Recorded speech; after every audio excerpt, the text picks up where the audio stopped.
Hi, I'm Clare Zerny and welcome to the Taste Kitchen by Aldi. Today, with Halloween coming up, we'll be making a red velvet cake with a spooky twist.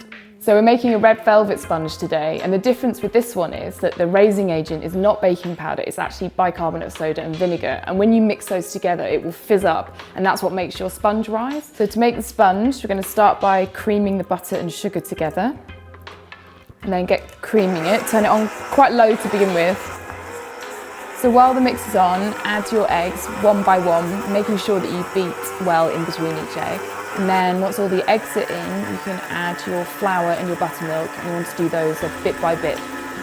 So after you've added all the flour and your buttermilk, then you can add some vanilla, about a teaspoon, and a pinch of salt. So with all the mixing done, got 2 more ingredients to add, and those are the raising agents, which are bicarbonate of soda and vinegar. And when you add this vinegar now to your bicarb, it will fizz up. And this, when added to the sponge, will create the bubbles, which will then make the sponge rise. And then you can pour that straight into your sponge, and then carefully just fold it through with a metal spoon. You can then pop your mix into your bake tins. So I've preheated my oven to 180 degrees, and they usually take about 25 to 30 minutes, but as usual, just take them out a little bit before and check with a skewer. If you pop it into the center and it comes out clean, then you know the cake's done. So sponges are in the oven, which gives good time to make your cream cheese icing.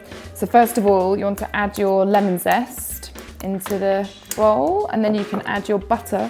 And we need to beat these first quite a while until they're sort of light and fluffy and quite creamy. Okay, so I've beaten the butter for a few minutes till it's a bit lighter in colour now. So I'm going to add all the sugar in. And then again, you need to beat that until it's quite light and fluffy. Now the trick to icing sugar is, because it has a tendency to just go poof everywhere, is to hold a tea towel over the bowl, literally like this, and turn it on again, start quite slowly, and then build the speed up. So the last thing to add is your cream cheese, and you don't want to actually mix this very much because cream cheese has a tendency to split. So icing is all done now, and we can pop it in the fridge while we're doing the trees and also waiting for the sponge to cool. And it'll actually help because it'll set the mix up a bit so it's easier to pipe later. Okay, so my cakes are done. I'm just getting them out of the oven, and then I'm going to leave them here for a little while to cool so that I can get them out of the tins. And so now it's time to pipe the trees. And what I've done is I've printed out the templates of these sort of quite gothic looking trees. They're a bit spooky.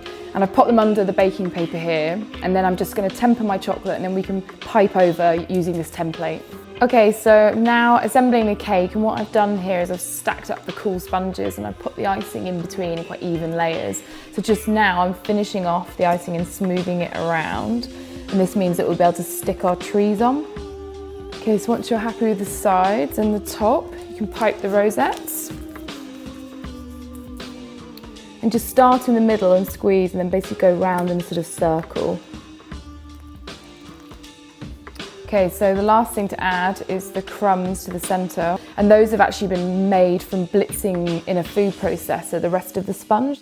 So really carefully get these out of the fridge where they've been setting up, and just try as gently as you can to stick this onto the side of the cake. And obviously you need to work quite quickly because it's chocolate and it is going to melt in your hands. Pop that next to it. So all my trees are on now, and I'm just finishing it with the last bit of the red velvet crumbs, and that is it. So there you have it. It's my spooky red velvet cake. Perfect for Halloween.